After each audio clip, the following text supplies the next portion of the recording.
거류인과 타국 품꾼은 먹지 못하리라. 한 집에서 먹되 그 고기를 조금도 집 밖으로 내지 말고 뼈도 꺾지 말지며 이스라엘 회중이 다 이것을 지킬지니라. 너희와 함께 거류하는 타국인이 여호와의 유월절을 지키고자 하거든 그 모든 남자는 할례를 받은 후에야 가까이하여 지킬지니 곧 그는 본토인과 같이 될 것이나 할례 받지 못한 자는 먹지 못할 것이니라.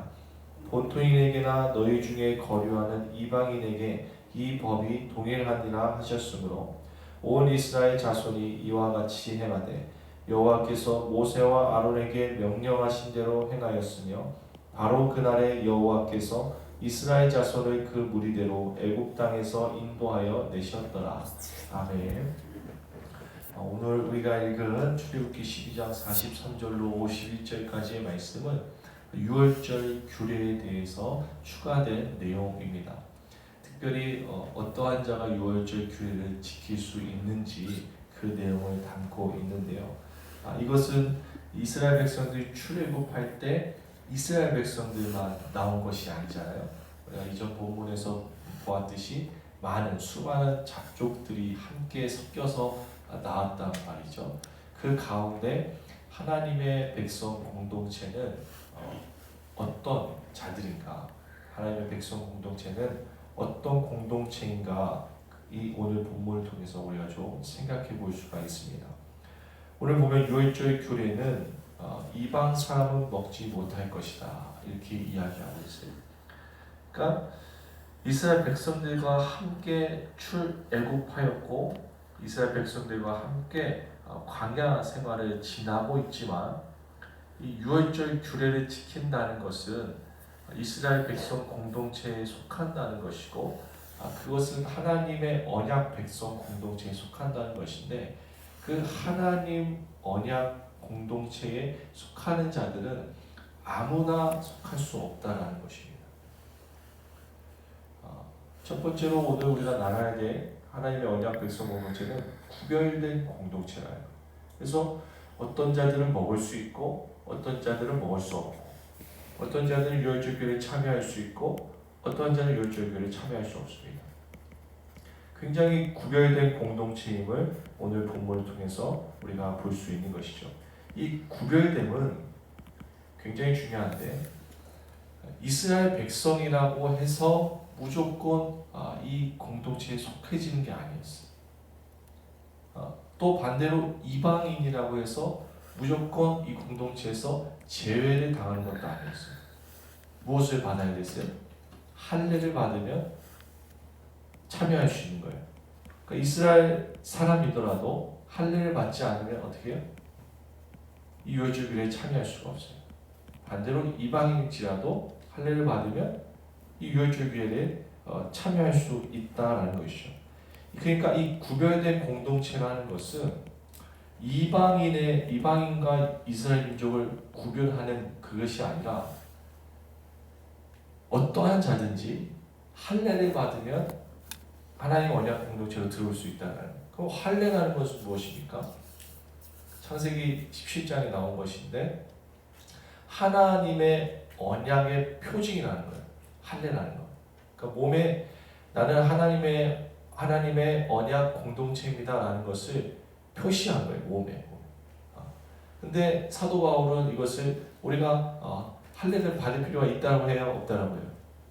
없다라고 하거든요. 신약에 가서 너희는 육체의 할례를 행하지 말고 어디에 할례를 행하라면 마음의 할례를 행하라. 마음.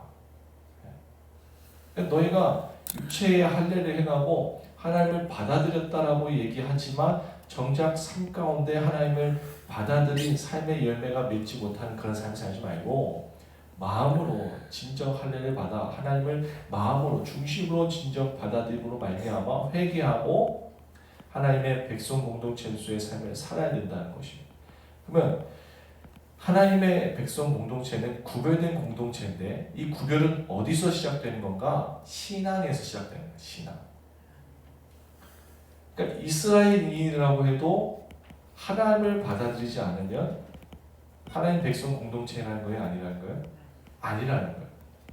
근데 이방인이라 할지라도 하나님을 받아들이면 하나님의 언약 백성 공동체다.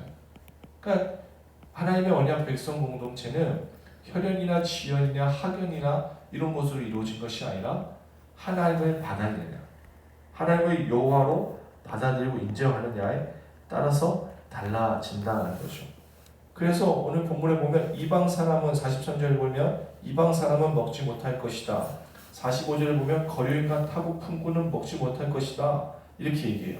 그러나 48절에 이렇게 얘기하죠. 48절 읽어볼까요? 시작. 너희와 함께 거류하는 타국인이 여호와의 유월절을 지키고자 하거든 그 모든 남자는 할례를 받은 후에야 가까이하여 지킬지니 곧 그는 본토인과 같이 될 것이나 할례 받지 못한 자는 먹지 못할 것이니라. 그러니까 지금 이방인도 할례를 받으면 먹을 수 있다 이렇게 얘기하면서 49절 굉장히 중요한 말씀합니다. 49절 읽어보겠습니다. 시작. 본토인에게나 너희 중에 거류하는 이방인에게 이 법이 동일하리라. 이 법은 동일하다는 거야. 그러니까 너가 유대인이라고 해서 하나님 언약 공동체가 아니라는 거예요. 하나님을 온전히 받아들여야 된다는 거죠. 하나님을 받아들여야 신앙 안에서 하나님 언약 공동체로 이루어질 수 있다는 것입니다. 조금 더 쉽게 표현하면 그런 거예요. 우리가 예수님 믿는다고 해서 우리 자녀들이 구원받나요? 아니에요. 아니란 말이죠. 그들이 하나님을 받아들여야 돼요. 예수님을 복음으로 인정해야 된단 말이죠. 마찬가지입니다. 하나님 언약 공동체는 교회 안에 있다고 해서 구원받는 게 아니에요. 구별된 거예요. 구별. 할례를 받아야 돼요. 근데 그 할례를 받는다는 하나님을 받아들인다는 거거든요. 하나님을 인정한다는 거거든요. 신앙을 고백한다는 거예요. 할례를 받는다는 거. 그러니까 신앙을 고백하는 공동체로 하나가 될 수 있다는 거죠. 근데 이것을 잘못 이해하니까 막 유대인이 이방인을 개로 여기고, 그렇죠? 인정하지 않고 그런 거예요. 근데 이런 모습이 교회 안에서도 있단 말이죠. 우리가 교회를 건강하게 세우기 위해서는 무엇으로 하나가 되어야 돼요? 신앙 고백으로 하나가 돼요. 예수님을 주로 고백하는 그 신앙 고백으로, 성령을 따르는 삶으로 하나가 되어야 되는데, 우리가 이제 편의상, 행정상 이제 셈으로 나누고 존대로 나누고 이렇게 세대별로 나눴단 말이죠. 근데 그 안에서 무리를 짓는 게 어떤 것으로 무리를 짓기 시작합니까?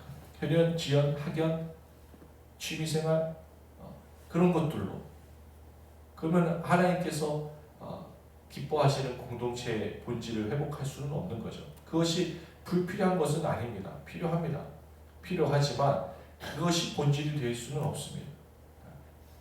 신앙을 함께 고백하죠. 그래서 우리가 예배 때마다 신앙을 고백하죠. 한 신앙을 고백하죠. 그 신앙으로 하나 되기를 힘써야 되는 것이죠. 근데 그 신앙 공동체가 참 신비한 것이 뭐냐면 49절이니까 본토인에게나 너희 중에 거류하는 이방인에게 이 법이 동일하니라 이렇게 얘기한 거 보면 누구든지 하나님을 받아들이기만 하면 이 공동체에 속할 수 있다는 거예요. 굉장히 열려있는 공동체예요. 이게 굉장히 신비인데 구별된 공동체예요. 그 구별은 신앙 고백을 통해서 이루어집니다. 근데 그 신앙 고백은 누구에게든 열려있다는 거예요. 누구든지 유대인이건 이방인이건 거류민이건 타고 풋꾼이건 상관없이 누구면 신앙을 고백한 자라면 하나님 백성 공동체가 될 수 있다. 그게 하나님의 말씀입니다. 그러니까 누구든지 오늘날도 누구든지 예수님을 주로 고백하는 자들은 교회가 될 수 있는 거예요. 우리가 이것을 인정해야 됩니다. 근데 우리가 사람인지라 이것을 인정하지 않을 때가 있어요. 저 사람도 나와 동일한 신앙 고백하는데 무리를 지키죠. 나와 다르다는 생각이 다르다는 이유로, 삶의 형편이 다르다는 이유로, 저 사람과 나랑 맞지 않는다는 이유로 같은 주를 고백하는데도 불구하고 무리를 나누고 서로 대적하고 서로 함께 하려고 하지 않는 그런 하나님이 기뻐하시는 모습이 아니라는 것이죠. 오늘 이 새벽에 우리가 특별히 기도할 때 우리 교회를 위해서 함께 기도하기 원합니다. 하나님, 우리 교회가 세상과 구별된 공동체가 되게 하옵소서. 또 현현, 지연, 학연 이런 걸로 인간적인 것들로 하나가 되는 공동체가 아니라 신앙 고백으로, 참된 신앙 고백으로 하나 되는 공동체가 되게 앞서서 나아가 우리 공동체가, 우리 블레이스센터 교회가 우리 안에서만 이렇게 모여 있는 교회가 아니라 열려 있는 교회, 누구든지 와서 예수님의 복음을 들을 수 있는 교회, 누구든지 와서 복음을 믿고 주로 고백하는 자들을 환영하고 공동체로 인정할 수 있는 그런 마음의 여유가 있는 그런 공동체가 되기를 기도하는 우리가 되기를 예수님의 이름으로 축복합니다. 그때야 50절 51절 읽어보겠습니다. 시작. 온 이스라엘이 자손이 이와 같이 행하되 여호와께서 모세와 아론에게 명령하신 대로 행하였으며 바로 그날에 여호와께서 이스라엘 자손을 그 무리대로 애굽 땅에서 인도하여 내셨더라. 아멘. 51절은 솔직히 없어도 돼요. 이미 인도하셨거든요. 이미 인도하셨어요. 출애굽하고 있단 말이에요. 근데 없어도 되는 내용인데 굳이 써놨어요. 바로 그날에 이 유월절 규례에 대한 추가된 규례까지 말씀하신 그날에 여호와께서 그 무리대로 이스라엘 자손을 인도하여 내셨다. 이건 뭐라는 거예요? 우리가 출애굽했다고 내가 예수님을 고백했다고 혼자 신앙생활 한다고 완전한 구원이 이루어지는 것이 아니에요. 하나님께서 말씀하시는 건강한 공동체를 이루었을 때 비로소 그 공동체와 함께 하나님께서 그 무리대로 애굽 땅에서 인도하여 내셨다. 그 건강한 공동체를 이루었을 때 하나님의 완전한 구원의 복을 우리가 누릴 수 있다라는 것입니다. 그 교회는 어느 한 사람이 세우는 것도 아니고 예수님을 주로 믿는 우리 한 사람 한 사람이 몸의 지체로서 그리스도를 머리로 두고 나아갈 때 세워지는 줄로 믿습니다.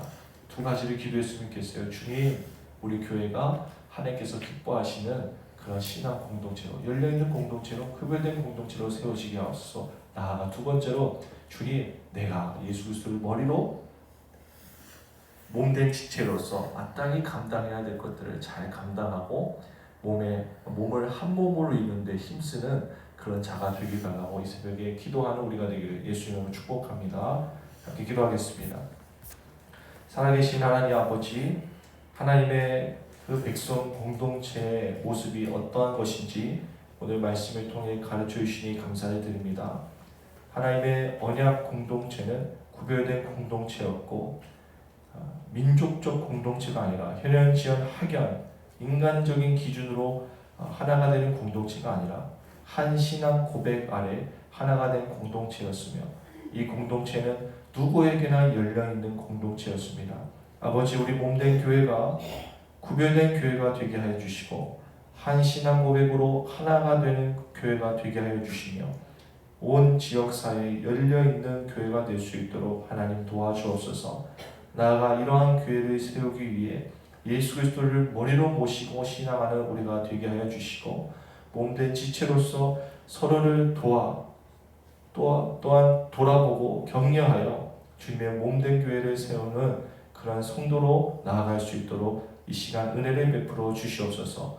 오늘 하루도 주님께서 이끄시는 대로 걸어가길 소망하오니 말씀하여 주옵시고 말씀에 순종할 수 있는 지혜와 용기가 더해지는 복 있는 기도의 시간이 되게 하여 주옵소서. 감사드리며 예수님의 이름으로 기도합니다. 아멘. 우리 주여 한번 해주시고 잘